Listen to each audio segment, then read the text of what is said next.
Hello and welcome to the Retro Rant Podcast, the podcast where we flick the joystick of knowledge and press the trigger of the past. I'm Matt, one of your hosts, and the other, as always, is Harry. I'm Harry. Hello, everyone. So in this episode, we're covering, we're not really covering a topic at all, are we really, Harry? We're cheating a little bit. I'll say we're cheating a little bit. Let's wait. We're taking the easy way out. Let's say we're taking the easy way out for one episode. We're taking the easy way out. We're owed that. So we're doing something a little different. So no script, just two games. So we haven't told anyone which game we've chosen. So before this podcast, we did speak out. We're a little worried we might have chosen the same one. So we'll see. The only stipulation we had was that it had to be playable on the Steam Deck. So one of the greatest consoles of all time, I will say. It's up there with the Dreamcast. Which until last year, when I got mine last October, if you had told me that last September, I'd be like, nah. No chance. But as soon as I've had one for like a month, I'm like, no, it deserves all its flowers. Please understand it. I'll talk about it a bit later on, but I made a purchase yesterday and I've been spamming my purchase history to see if it's on its way. And I went down to where I bought my Steam Deck. Mm-hmm. From when I bought the Steam Deck, I got it in November 2024. Yeah. I've bought bundles and bundles of games. So it's been a bit of the Steam Deck has done the job it's supposed to do for us. It's kind of drawn us into buying all this unnecessary amount of games. I've bought loads of Humble Bundles, which have been good because I've found like every Humble Bundle I've found like at least one good game. And they cost you like £10 each. And then for me, it's been good if I'm traveling for work. My only go-to was always like a Switch or a DS, and I kind of got bored of them.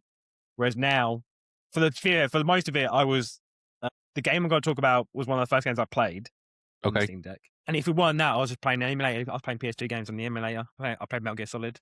So that kind of makes you feel like we haven't chosen the same game then. So my game isn't, but my game I've chosen is an emulated game. Okay. So, but yeah, I'm not too sure we've chosen the same one. As we spoke about in the previous episode, I'm kind of like Team PlayStation and Harry's like Team Xbox. But even though we both have gaming PCs, I would say our tastes are a little bit different, which is where the Steam Deck kind of draws them together. Mm-hmm. Like I said, chose two games, don't know which one's which, so we're going to talk about them separately. So, Harry, heads or tails? I'll go heads still. Okay. It's tails. Okay. Sure. So that looks like I'm going first. So I chose this game for a number of reasons. Harry is a big Disney fan, so I think he'd appreciate it. Oh, okay. So sorry. Okay, all right, that's gone. We're not the same game. We're fine. And also a good friend of ours who runs an Instagram account, Plot Over Pixels, started a monthly gaming club called the Shared Save File, which we play a game each month, kind of like a book club. And it gets voted for by the group of us, and then we play the game. Post our opinions upon completing and discuss. This one was looking to win a few months back, so I bought it ready, only for it to be beaten by Uncharted 4 at the last minute. Good game. That game is Epic Mickey Rebrushed. Yes. So you played it? I've not played Rebrushed. I played it when it first. I played it when it came out on the Wii. Okay. So I have very fond memories. So when I was looking at it, apparently the Wii one hasn't got very good reviews. Apparently it's apparently it's pretty bad with the Wiimote. Yeah. Okay. Is. Okay. So, but any of my memories of this game are going to be from what are we now? 2026, 2022, 2023, that kind of time. Okay. Disney nerds. I bought the special edition version. Okay. And it came with a cell, like a film cell. Can't remember with what though. And it came with. I'm annoyed I didn't have that. Oswald the Rabbit USB stick. Yes. With a load of like extra videos and commentary and stuff. Oh, that's cool. And so I still have that as well. As you probably know, the game is supposed to be like a dark and twisted Disney game, like a depressing Kingdom Hearts, without the equally depressing combat mechanic. And it was created by Warren Spector, who is known mainly for the Ultimate and Deus Ex series. This is a remake from the 2010 Wii game we just discussed, which is just called Epic Mickey, which was poorly received and didn't offer what the game essentially stated it would offer. So I believe the controlling of the brush and the camera angles were pretty bad on the Wii. I mean, I can't remember, but if I'm being honest with you, the highlight of the game for me, carry on. When you come to your thoughts, I'll tell you what because Okay. I think my opinion might be of the game might be different to yours, because if I'm going into this game all years ago as I love Disney, Yeah. I may have looked past a few more things Okay. than someone who's like, I'm trying to play a game kind of thing. So maybe that might affect it. Okay. Rebrush is a refined version of the Wii game, which came out in 2010, where they have attempted to fix those issues that we brought up a minute ago, but comes at a detriment of other things, which I'll get into. So the game starts with Mickey Mouse breaking into someone's house, helping himself to someone's intellectual property and smearing Disney's presence all over it and making it his own. Couldn't imagine where they got that idea from. But this guy is a wizard who has created a world for forgotten Disney characters, which Mickey destroys like a child smearing a TV with Sudocrem. Mickey escapes from the wizard's house to where he came from, and an allotted amount of time passes where he is dragged back into the world he destroyed, which is now called the Wasteland.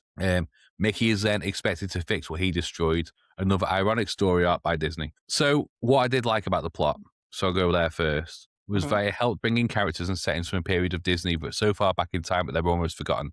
For example, as we mentioned earlier, one of them is Oswald the Rabbit, who comes across as the antagonist at the start.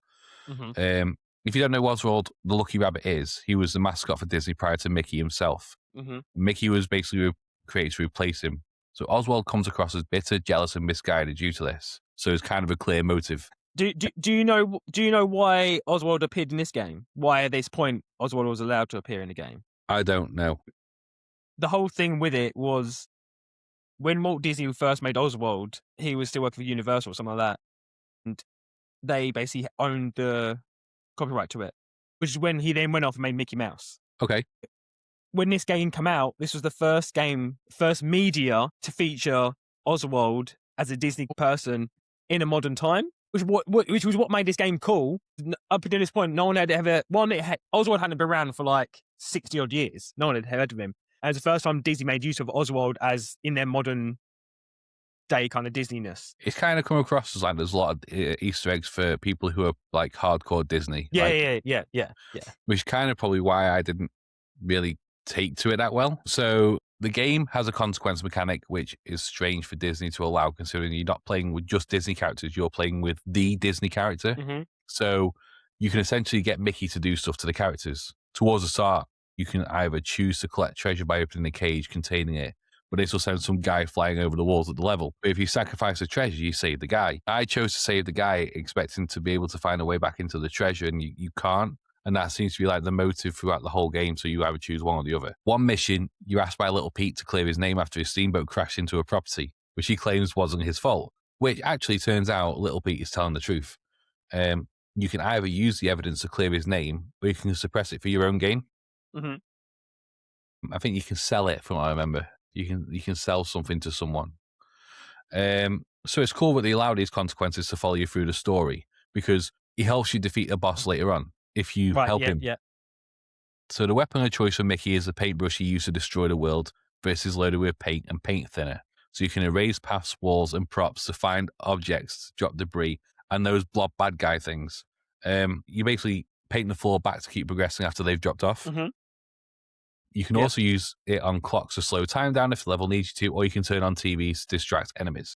The game is pretty forgiving, kind of like Lego games. Yeah, that makes so sense. if you die, there isn't really any consequence. On top of that, I also found the generic bad guys throughout the levels are quite difficult to kill. Like you can hit them with paint thinner as much as you want, but it takes a lot, and then they swarm you sometimes as well. But some of the boss battles are cool. It's just the issue with the camera hasn't been fixed on the boss battles. So when you've still got that a fixed camera but a free target, So it just doesn't. It's not great. It's like an arcade. Even at the time of it released, we were past that. We were past all this kind of that gameplay mechanic of being stuck with that way. We were past that, and so it would be annoying. And the hope of being rebrushed, be like, okay, well, of course they fixed that. You would have thought. Yeah, it's one of the things that even though they tried to fix a lot of stuff, there was still a detriment to it. Yeah. It wasn't really the perfect game. The things I really liked, though, was side-scrollers. As you know, I'm quite into side-scrollers, and they help break up the repetitive play of the 3D platformer aspect of it. Was this with the cartoon strips? Was that the side-scrolling parts? So the one I really enjoyed was a Steamboat Willie level. Yes. So it's in black and white. Yeah. So I would say, when I was saying earlier about the favorite part of the Disney, that was the best parts because it was all classic Disney cartoons based on the side scroll part. And I thought that was a really creative, inventive way that broke the game up. And I cannot tell you anything about the gameplay, but I remember them side scrolling parts. Yeah. But I think the first one was Jack and the Beanstalk as well, I believe. Yeah, it would probably been Little Taylor. Sorry, that's the actual. That's the name of the Mickey car. That's the name of the Mickey car. Yeah, I don't know any of that. We were talking about theme parks the other day, and I think if we went to Florida, we'd actually cut out Disney entirely and just spend all our time at Universal. Yeah. The only gripe with the side scrollers is they're very short and over very quick, which, funnily enough, Jade also has a similar gripe. Cutscenes are cool. They have a grainy look to them. It gives them kind of a bit of a certain charm. But also on the cutscenes is where my issues start. We've spoke about this about a few games before. It should really have voiceovers. I forgot it did have voiceovers, yeah. Yeah, and it's so quiet during the cutscenes. Yeah. You'll hear that little Mickey noise, but then you hear nothing else. And there's no animation on the characters really. Yeah. And the game just feels pretty empty without it. It has a hollowness to it. So the game starts really slow as well. I was kind of going to give it up after about half an hour. It over-explains the mechanics for far too long. Yeah. But then do you think that's because it was probably a game they thought could be primarily aimed at kids? I don't think it was. I think they made it accessible for people of all ages, but the characters in it and the lack of colour is quite... I see what you mean. Yeah. Doesn't really appeal, doesn't really scream kids. Yeah, I see what you mean. Yeah. It does run great on Steam Deck, though. It's verified and is constantly on sale. I wouldn't pay full price for it. I mean, I don't pay full price for any game, so that's fine. No, but no, I don't think anyone does on Steam, to be fair. It takes about 10 hours to complete, but I'd say I got through halfway through and I just couldn't do any more for this part of it. I feel like I got enough out of it. I give it a 5 out of 10. I just didn't connect with it at all. It's probably... People probably love it. Like I said, it would have been people like me and Gemma who were playing the game for the Disney side of things, not for someone who not. It's like I'm trying to think of a way to say it. It's like you're playing it for a game with a Disney spin. I'm playing it because I want to play a game that is made for Disney. That is made for a Disney nerd. Which is why I said the callbacks, the Easter eggs, that kind of stuff is what we would have been looking for more so than the gameplay's so great. Yeah. I think so. I think you have to really like Disney to like it. I will say that there's actually Epic Mickey 2. I don't know if you know this. Christ, okay. So, and that was couch co-op with Mickey and Oswald. Okay. And we were that was on 360, and we was buzzing for this. It's like, cool, no Wii controls, 360, and we finished. I think we did finish Epic Mickey, but I couldn't do anything in that game. But we didn't. We never finished. We liked the second one as much. It just didn't feel the same kind of charm that we thought the first one had. And then I know we never finished it, the second one. So yeah, unless that's where I got the special edition from, the second one maybe. I don't know. Who knows? So in conclusion, if you want a perfect Disney game, then in my opinion, there still isn't one. I feel like each of them have good elements. They just need to find each other. Yeah. Or just play Dreamlight Valley. Who knows? Dreamlight Valley. So that's my game done. I mean, it's a game that I will at some point pick up, that me and Jen will play together. It's every time I see it, I remember it. I'm like, oh, that's cool. And then never enough to actually buy it. But it's a game that I am always interested in. Right. Okay. So that's me sorted. Harry, what did you go for? Okay. So I chose a game that should have been a rite of passage as a teenager. And so I got my Steam Deck. I thought, okay, I'm going to go back to where it all started. It's chose Dead or Alive Extreme Volleyball. I'm going back to where I started for the Steam. Okay, I'm going to where it started for Steam. I'm going to one of their OGs, where Steam started, or what should I say, where Valve started. So I went back to the pinnacle. What some people say, the pinnacle of FPS, and I went to Half-Life 2. Excellent. What a game.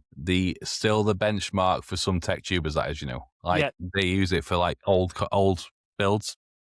Yeah, and so it's a game of I'd say pretty much all my life since being games, I've always known of Half-Life 2, but I've never actually played it. And at one point, I even owned the orange box on my 360. Or I owned it, but I never played it. And so I was like, at some point I need to do it. And then got my Steam Deck, And then straight away, I'm like, right, no, if I'm going to have a Steam Deck, I need to play Half-Life 2, and my backup game was going to be Portal.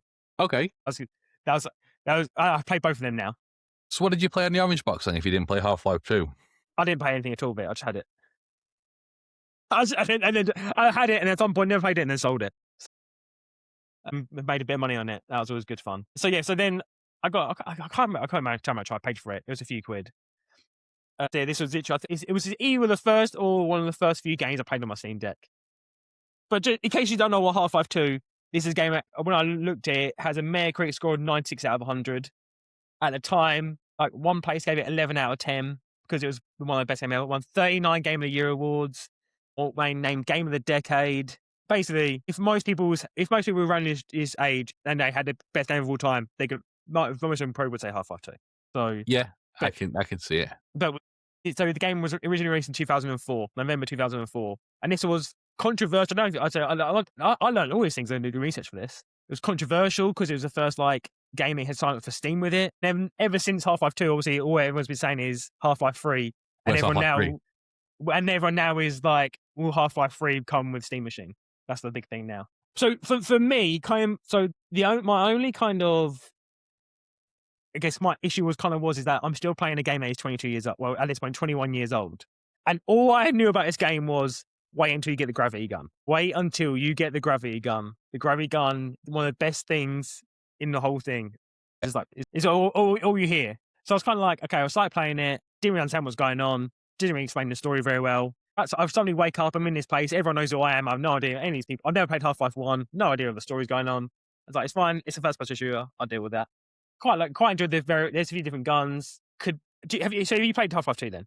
You know much about it? It's such a long time ago because it was an Xbox game I got, but it's such a long time ago that I remember little snippets.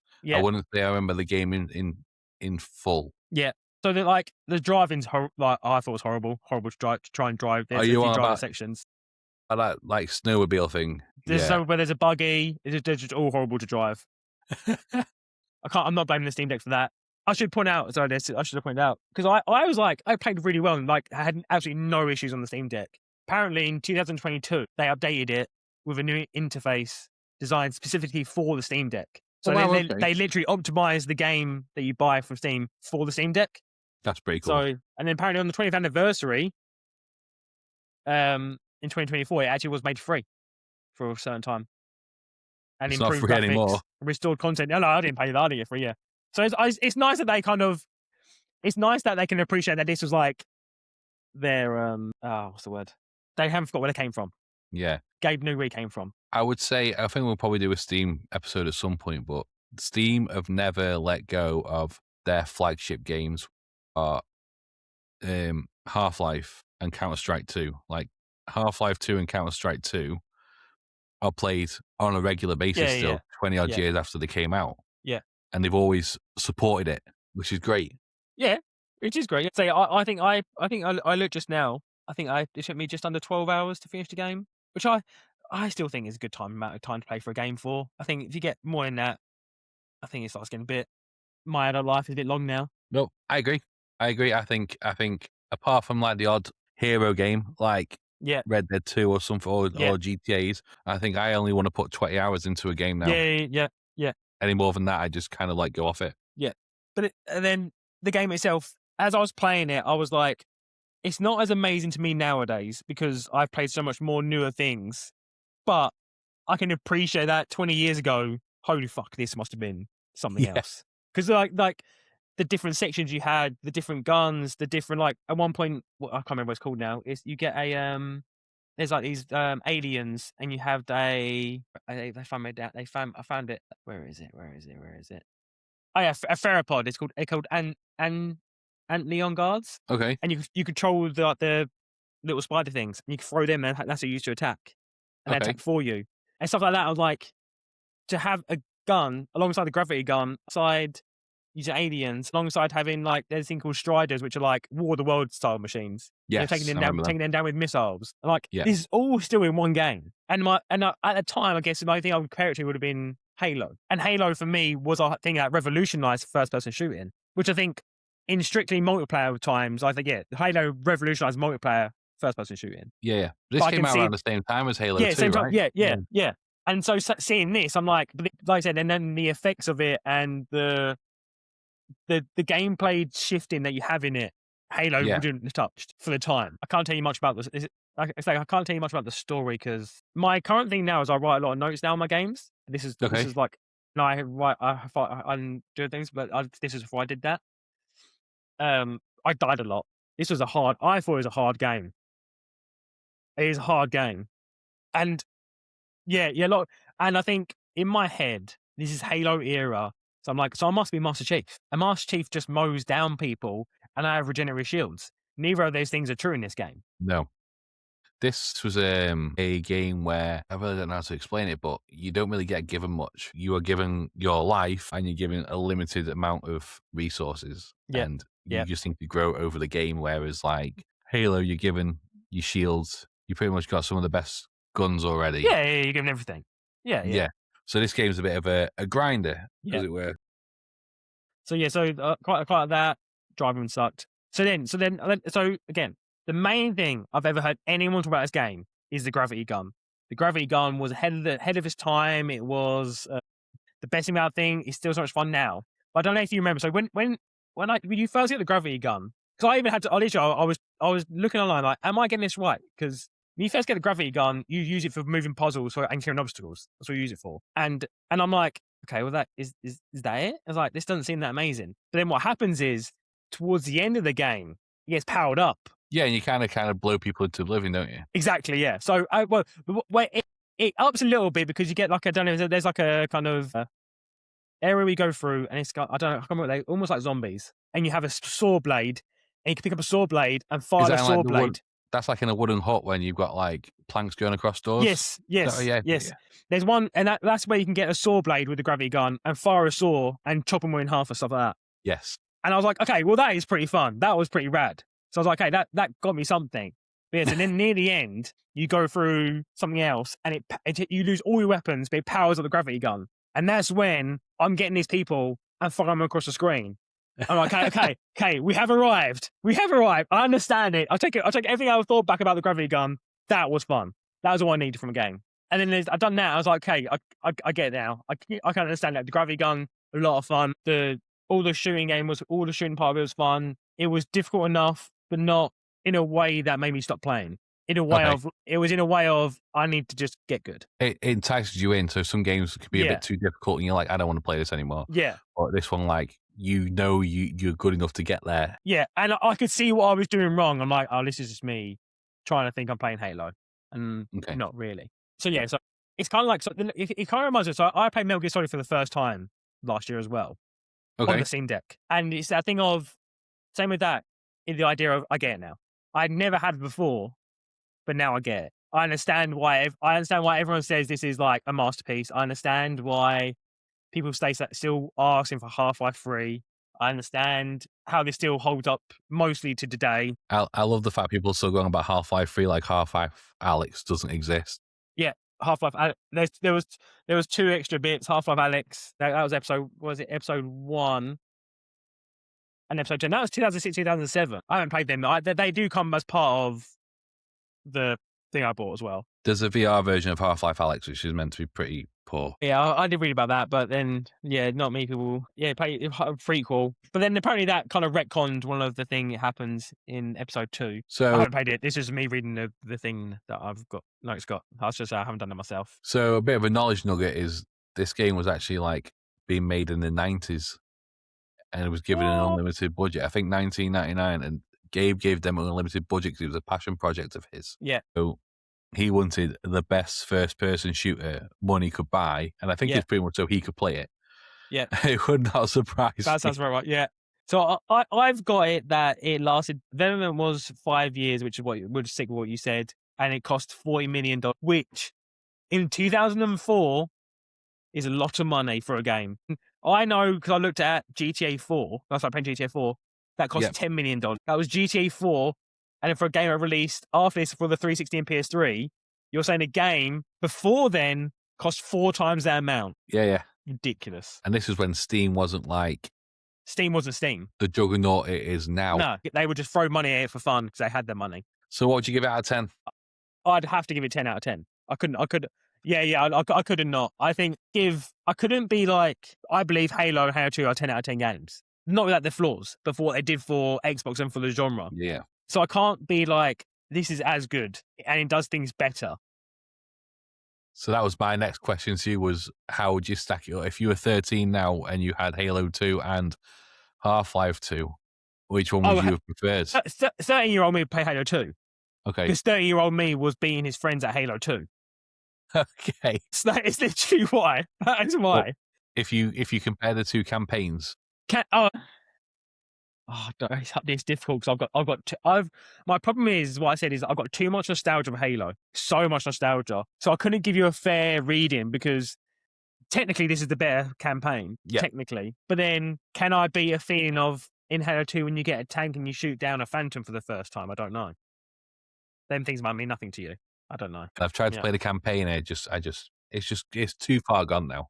Yeah, it's difficult. It is difficult. I think there are certain games I've been like, same with Metal Gear Solid. I think it has to be a real true masterpiece of a game to be like, I can play this game even though it's 20 to 30 years old and still be like, no, I get it. If this still hits. And I think that's what I was saying is like, I can't not give this game a 10 when I couldn't tell you anything that it really does wrong for the time they got released. No. There's nothing I couldn't really say. But other than the fact that I feel like my maybe one criticism is that it throws you in and be like, yeah, you're Gordon, have fun. But I feel like I need like a 10-minute cutscene, 5-10-minute cutscene before. I feel like that was because you basically wake up in a hospital bed, so it's kind of like giving you that "where am I" sort of vibe. So it draws you into the story that way instead of giving you a cutscene of what happened. Mm-hmm. Yeah, but so basically, from what I can't remember, Half-Life 1 was a certain thing, but then at the end you get put in stasis, and Half-Life 2 is bring you out of stasis, and at the end of Half-Life 2 you put back into stasis. So because they wanted to tease Half-Life 3 21 years ago, and that's why people still go on about it now. No, just that Valve with that and Portal, they could make games. They could make good games. Yeah, they just don't anymore, do they? I think the last one that is the thing, because they don't need to, but they could. They made great games. I think the last one they made was it Left 4 Dead or Portal 2, maybe? I think Left 4 Dead would have been after Portal 2. No, it's Dota. Dota. Oh, they made Dota. Yeah. Portal 2 is the game I want to play with Gemma because of the couch co-op. Okay. I played Portal 1 on my Steam Deck. I played it before, but never really finished it. That was really good. And so I'm looking forward to doing the couch co-op version of Portal 2. Right. So shall we do the news? So I guess the first thing we start with is some good and some bad from yesterday's release of the Steam controller. The good news is I got one. The bad news is not many no one else else did. You're still thinking about the bad news, aren't you? Steam's e-commerce couldn't keep up with it, and it still couldn't really fight off scalpers, which is really bad. Yeah.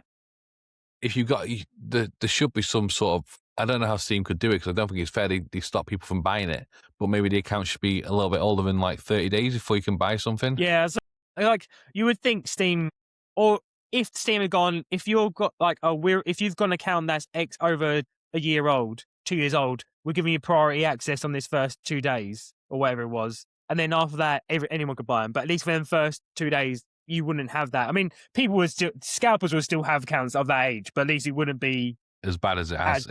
eBay's pretty much flooded with them, and they don't even own them yet, and I think that should be illegal, really. I actually think it is, but the problem is that the rate at which you would have they get taken down, they get picked back up again. Yeah. So the e-commerce, when you put in your distribution address, I got it pretty easy because I had it in my Steam wallet, but you come with an orange box saying there's an error, and you're having to spam the button, and Jada's putting the kids to bed, and I said, fucking come on! And it took about, I got quite lucky, I think. Even it took me about 15 attempts, and I was doing it on my phone and on the computer, and it went through at 6:02. So I got it 2 minutes after it went out. So I should be one of the first of the European batch. But when after I bought it, after about 10 minutes, they did change it to 6 to 10 days instead of 3 to 5. Mm-hmm. And then they sold out pretty much. I think 30 minutes in the States it sold out. Mm-hmm. For a controller everyone said was too expensive and no one wanted. Yeah. So but this is what I never. But then so now because it's about eBay, and then you go on to people say it's too expensive, but I can go on eBay and see sold listings for double that. Yeah. because And people so, don't like, want to get missed out. Like people who have bought it on the Steam Facebook groups are getting abused because they've got it and no one else hasn't. I don't understand that mentality. So I don't get it. It's going to be back in stock in a couple of weeks. Just wait. I'd be fuming, but I wouldn't pay scalper prices. no, I think this still is a thing. I'm like with scalpers is that the problem is that if they're going to continue to make money, they're going to continue doing it. It's like people just need to, but because there are people who are like, I don't care. I've got too much money. I don't need to worry about this. Scalpers are the worst people in society, and we should still be like hung, drawing, and quartering people who scalp. Like And if they don't offer, we're not talking about Pokemon cards. You know with Pokemon cards at the moment how yeah. I can't believe the world that we live in where grown men and women are fighting over Pokemon cards. Well, apparently it was bad today in Costco because Costco doesn't have an order limit. But I'm being told, me and Jade have discussed, if I need to get the youngest some cards that badly, do I go and stand outside Smith's at 4 in the morning to try and stop trying to beat scalpers? And I'm like, no, I can't do that. It's ridiculous. Like we missed the Ascended Heroes drop because I had to go work the next morning, and these people who are doing it don't have jobs. No, that's they are leached on society who sell stuff on eBay. Anyway, the controller looks like if you haven't seen it, imagine your PlayStation controller, but it's wearing MC Hammer pants. That's pretty good way of explaining it. Pretty good. It's been well received. I mean, the price didn't, but I think the price was pretty much justified by how quick it sold out. Ergonomics are great. It's got great mapping ability and has a TMR sticks, which is one of the first. Yeah. I think it is right. Yeah, I think it is. Yeah.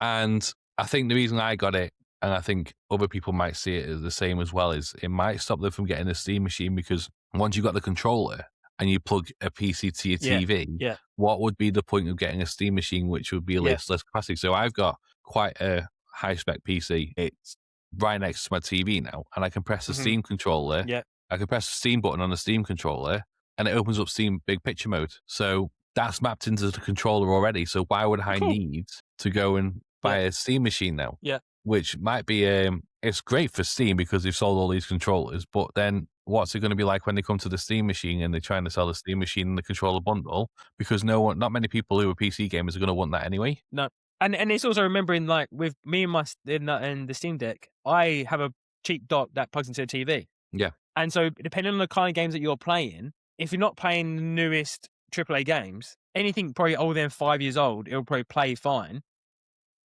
If you're playing indie games, they'll play all them fine on a TV.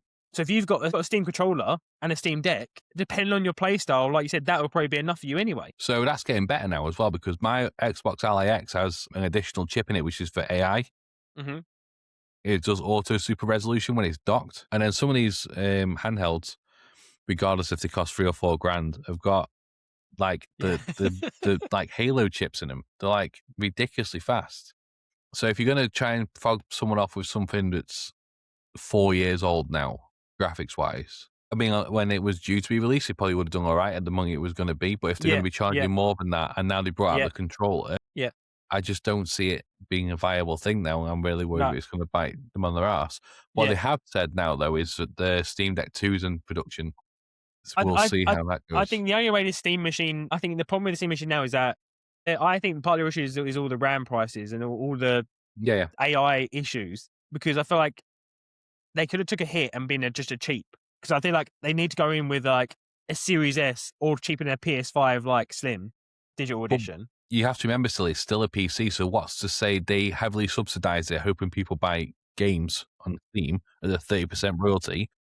What's stopping a big business going out and buying all these boxes because they're cheaper than buying standard PCs to sell their whole system? So they might have sold a lot, but Steam are taking a hit on a lot of PCs that aren't going to be gaming. Yeah, good point. Yeah. So I just don't see. I think bringing out the controller is great because I think it's probably a high markup on those controllers for how much they went for. The issue is now is people can easily go and build their own Steam machine now, or they might have already done. Yeah, that's right. Yeah, I didn't realize what you said about the whole opens up on like the Steam Big Picture. I didn't know that was a thing mapped in, because you keep saying about the price of the controller. When I saw the price, I actually thought that was a decent price, because I was comparing that to a standard PS5 or Xbox controller is like £50 or £60. So the gold standard for a controller for PC gaming is the Xbox standard controller. Yeah.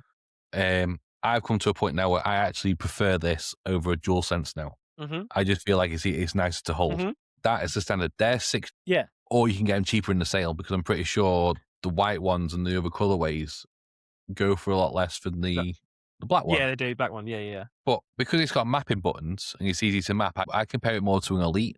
Yeah, that's what I would. Especially with TMR sticks. Yeah. So it might not feel as nice and as hefty as an Elite, but I don't really care. No, when I first saw it, I thought, well, why are people comparing this to a controller price when Elite's 110 or 120 pounds? What's the PS5 one? The I don't know what it's called, but it's a dual. It's a dual. Dual Edge, Dual Sense Edge. Yes, Dual Edge or something like that. Dual Edge. Like I remember when the 30th anniversary one came out. It was one of the first things to sell out. Yeah, and they're like 150 pound plus, and like we're fine with that. This is the half the price. Yeah, with maple buns. So yeah, price wise, it's actually as I would have expected anyway. No, I expected about 75. Mm-hmm. I also expected it to be thrown in with a Steam machine as a bundle, but I don't know if they're going to be doing that. Which might not work out well because I think it needs to come with a controller. You can't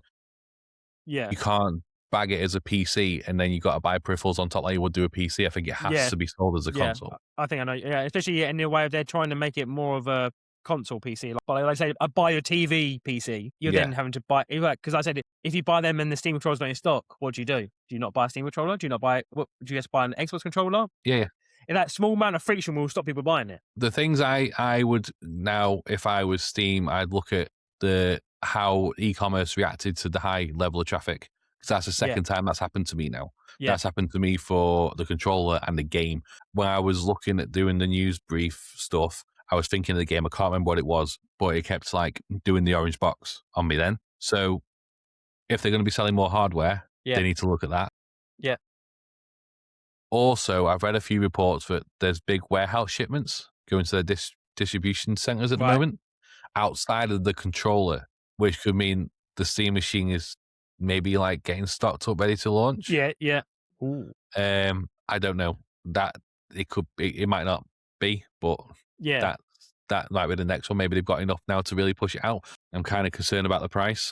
Yeah, we'll see. Yeah. I think it's still, and the price now is too hard to tell because of the price of everything. It's just hard to guess. The RAM prices and the SSD prices are dropping, but they'll never go back to how it was. So when I built this in April last year, I got my RAM for £109.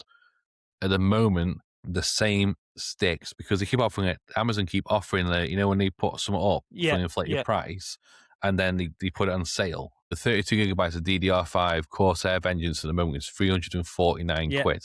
That's the ones I was looking at last year as well. Yeah. But they were 100. I bought them for 109. That's it. But they got but they got the RRP down as 481.99. So the prices are dropping, but they're trying to make it look like a stellar deal. A 1 terabyte Kingston, which is what I was putting in all the PCs I was building, I got for 50 quid. The cheapest one now, I think, is a Vanjang, which is 124.99. So they are dropping. Yeah. I don't think they'll ever go back to what they were. No, I don't think they will because it's business. No. And it's like fuel. When fuel goes up, they drop it down a little bit. Yeah, never back to where it was. But never back to what it was. But anyway, I think we'll be taking a swipe at the big three throughout this, to be fair. Maybe one might get a bit of a positive outlook on that. So, ever consumer-friendly Sony? Yay, Sony. I've dabbled around with a few bits with digital download settings and have implemented a Spotify-style 30-day limit on offline mode to play games. So if you don't know, Spotify, if you put your Spotify into offline mode, you've got to log back on within 30 days. Yeah. You basically can't play. Can I interject here before you go further? Absolutely fine. That's not the place. So the PlayStation thing, this is the problem with Sony. So basically, Sony fucked up because the minute this hit the news, they should have said this from the off. So basically what it was, when you buy a game on PSN or PlayStation Store, whatever it is, then it needs to do an online check once within 30 days, and then you have a license forever for offline play however you want. Okay. And that's it. You don't have to be online again to play the game. Okay. It's not a rolling 30-day thing. What they've come out and said is that because what was happening was someone was buying a game, getting a refund, going offline, and then continue to play the game. Okay. And then they didn't tend to own the game at that point. So there was a glitch and they fixed the glitch. Yeah. No, so they basically stopped people being able to use that. So it's the thing of, remember how they said it? It was when you buy a game within 30 days or once or something like that within when you download it, you have to approve the license to show you own the game, and then you can download it for a free will. There's no rolling 30-day online status. There's nothing like that at all. It's just you have to basically like give it like an official license once, like do a license check once, and that's it. So a lot of media, gamers and Nexus, one of them is trying to make out basically like a 30-day rolling license. So you get a license and you have to log back in. Yeah, every so 30 days. That's what people first thought it was, which is why I said. But then the problem was that they allowed people a week or whatever it was to make up bullshit and shit which they thought they knew. Yep. And then they eventually come out and said, "Oh no, you have to only do it once, and that's it." And it's because of people who are getting free games out of us. Okay. But rather than just coming out straight away and saying that, Sony thought, "Oh, we'll just let you create a little bit of drama." Yeah, and they ignored it. It's like they did it on the sly and then never caught up on any of the media. Yeah. To check how it so I think this. My guess would be that they didn't mean to expose it this quickly. No. And they got exposed and got found out, and they had to go like, better like make something about this now. They did none of it quick enough. No. My argument would be that you don't really own games anyway. I know a lot of people have been arguing the fact that this is why you buy physical, but physical games you don't own anyway. You own the license on the game, but you only own the vessel the game is getting carried on. So you own the disc and you own the box, but you don't own the data on the disc. That's why it's illegal to rent them out and illegal to go on ahead near or burn a few copies for your mates. Yep. This is so weird. You're like sticking up for Sony, and then I'm about to just go into a section now where I'm praising Xbox. Let's go Xbox. Let's go Xbox. So Xbox have taken a shift for the better. They've redesigned the whole strategy going forward after having executive layoffs about maybe 3 months ago now. I find so far all this story interesting because I don't know if you remember like the talk when it's called Asha Sharma. When she first came in and she was like an AI executive, everyone was like, okay, Xbox is definitely ruined. No, Xbox will never recover, blah, blah, blah. And as you're about to explain, I don't know. Yeah, I was like that. I was kind of like, no, this is it. Because of the way Xbox have gone, like this, everything is an Xbox campaign. But they've dropped that now, and they've also taken away their pandering into PlayStation, so they're taking away back exclusives again. But PlayStation also doing the same thing as well. So we're back in the console wars now, essentially, because PlayStation and Xbox are now taking all their stuff off Steam. It's like I don't understand necessarily like pure exclusivity, but I also think that people sometimes forget Xbox have taken a lot of PlayStation exclusivity over the years because people forget that Final Fantasy, Metal Gear Solid, probably even games like Tekken and stuff like that, these are all PlayStation games. And then you get Metal Gear Solid 2 on Xbox, then you got Final Fantasy 13 on 360. These are all PlayStation classics. So people act like a very like memory of Xbox gives everything away. It's like it's only because Sony has got a lot left to give. They had their like 5 IPs, so like because Microsoft already bought the rest of them. So well, sorry, go. No, you go because I thought to just change the subject to Project Helix. So I know I say, but then I also understand. I actually think the way exclusivity should work is always have a year exclusivity and then put it on the other console. Which is what PlayStation have always done before. Yeah. But PlayStation said they're not doing that anymore. Yeah, whereas Xbox making far too much money from... I think when I listened to a podcast today, I think Xbox games on PS5 have earned them like 500 million. Which they needed because they were losing 30% of revenue. And then I think they said that Forza Horizon 5 has sold like 6 or 7 million copies on PS5. And it's like, you're not going to turn that kind of money down. No. So this everything is an Xbox is stopping. Yeah. And it's now we are Xbox. Yeah, which is what they used before, right? They used that to an Xbox One era. I think they might have done, yeah. It sounds great. The price isn't great. But I also don't know where that leaves people who, like Asus, who signed this deal to produce third-party Xbox stuff. Yeah. Which is, I've got one. Where that leaves them because they're basically saying they want to disassociate themselves with Microsoft as well, right? So they want to. Yeah, it's because you see little things. You see they changed all the email addresses from Microsoft Gaming back to Xbox. Yeah. So it used to be like it would have been like Matt and Harry at Microsoft Gaming is now be Matt at Xbox Gaming. So I don't know where that leaves them. Xbox Game Pass has been dropped. I think the ultimate now is 17 quid, 16.99. But to combat the cost cutting, Call of Duty won't be in day one release. But even like, so say it's a £6 drop.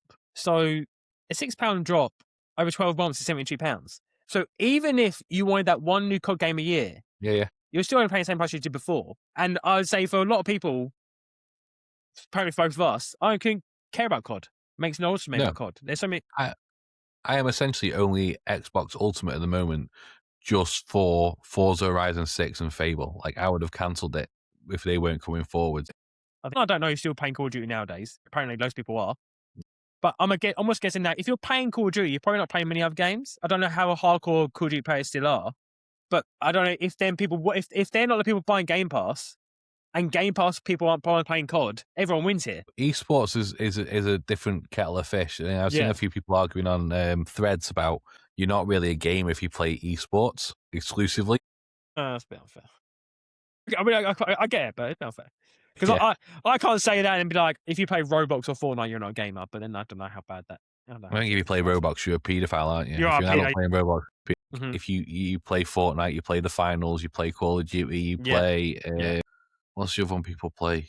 Valorant. Valorant. Yeah. You're kind of in your own little bubble anyway. You're not really asked about what else is available on Game Pass. Yeah.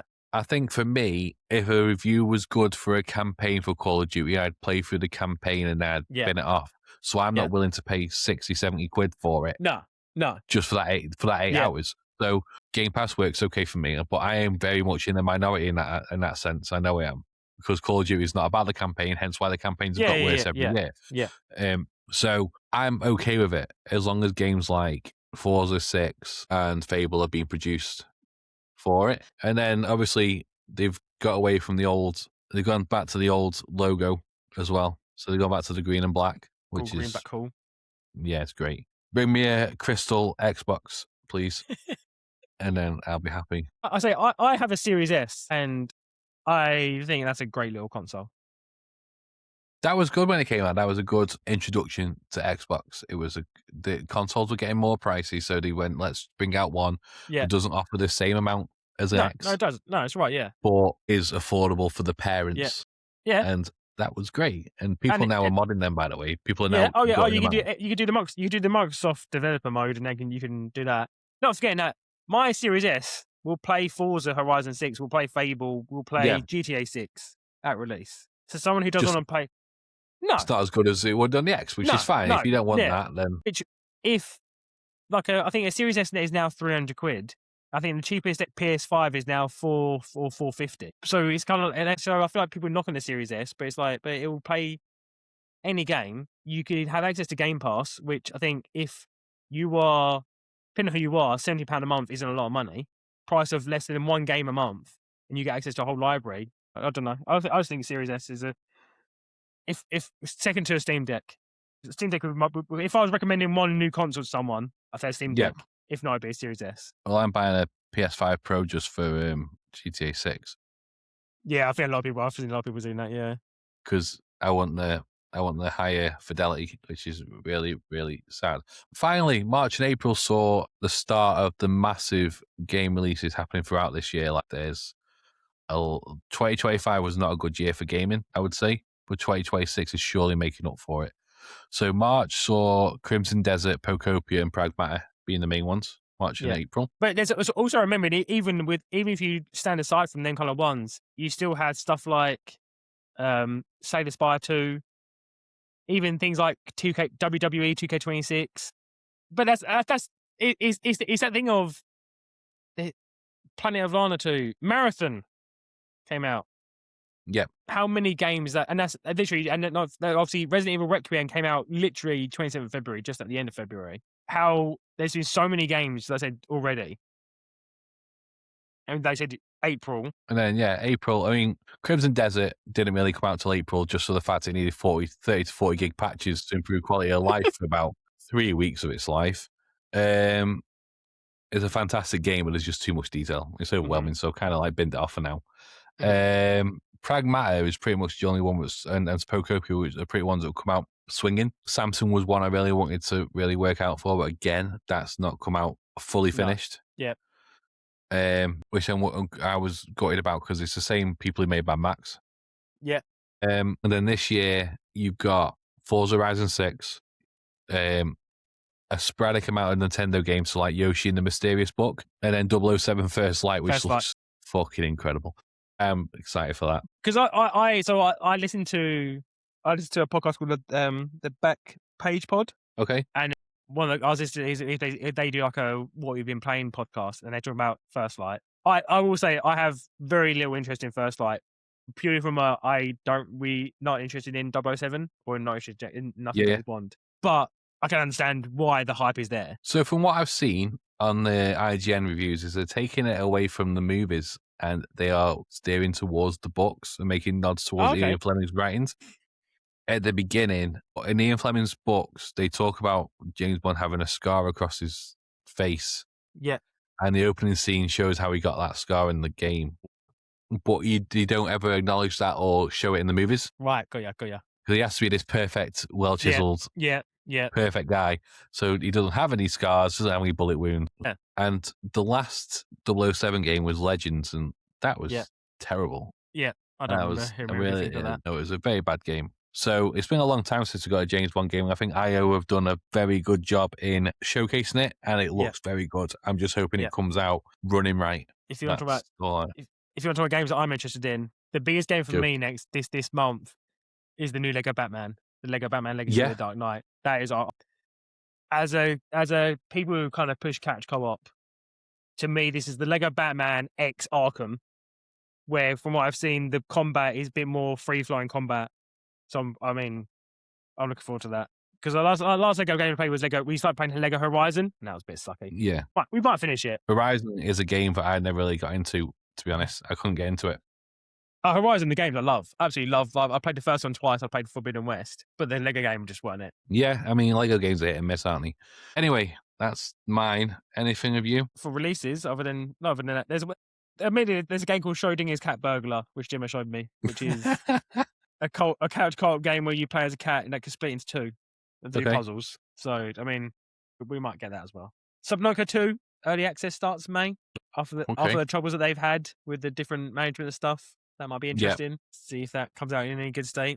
But it's when you keep going forward through the months of this year and just some of the games. It's going to cost a lot of money. For someone who pays full price. I pay full price for these sort of games that are like what I want to play day one. I'll pay. My last game I completed Shadow of the Tomb Raider yesterday. Okay. And then I'm currently starting to replay GTA 4, just to give you an idea of the levels of games that I'm playing at the moment. Nothing new. Shadow of the Tomb Raider trilogy cost me £5. Yeah. I think GTA 4 I'm playing on Steam, which cost me about £4. Okay. Because that's how I roll. Cheap games. So that was an enjoyable talk. This episode was supposed to be a one we could pull out in 45 minutes. I am looking at the clock on Riverside right now and it says an hour and 18. So I think that could go down to an hour though. I can get down to 45. Go on, do it. So yeah, Harry, do you want to see us out? Thank you for listening to. So yeah, it's a bit of a different episode for what we've. I mean, we're still quite new, really. So we're still trying things out. I guess is the thing to say. So we're always open to feedback. We're open to what you thought of the games, what you thought of us talking about the news. You could just tell us to shut the F up, go back to talking about game history. It's up to you. You just give us feedback, leave a comment. But and if you are listening, we appreciate listen. And if you did listen to it just to complain, you listened to it and put our numbers up. So thank you very much. Everyone wins anyway. Yeah, everyone wins. So we look forward to doing another one, and hopefully you listen to us for many more. Yep. Cheers, guys. Thank you very much.